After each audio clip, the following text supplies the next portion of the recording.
નમસ્કાર મિત્રો, આપણા પ્રધાનમંત્રી શ્રી નરેન્દ્રભાઈના પ્રયત્નોથી દેશભરમાં 11 કરોડથી વધુ શૌચાલયો બનાવી રમાબેન જેવી કરોડો ગામની મહિલાઓના જીવન સુલભ બનાવ્યા.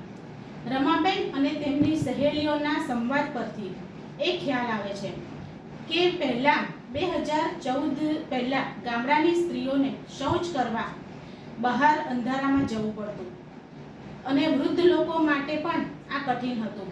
રાતના અંધારામાં ઝેરી જંતુઓના કરડવાનો ડર સતાવતો તો નરાધમ લોકોથી બચીને રહેવું પડતું. રમાબેન તેમની સહેલીઓને કહે છે કે આઝાદી પછી અનેક સરકારોને વડાપ્રધાન આવીને ગયા, પણ સ્ત્રીઓ અને બીમાર અને વૃદ્ધ લોકોની આ સમસ્યા વિશે કોઈએ વિચાર સુદ્ધા કર્યો નહીં.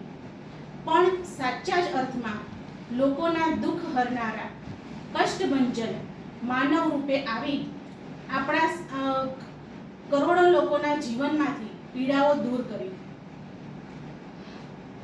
છેલ્લે છે ને એ રેવા દેજો વિડીયો, હવે નવેસરથી ચાલુ કરો.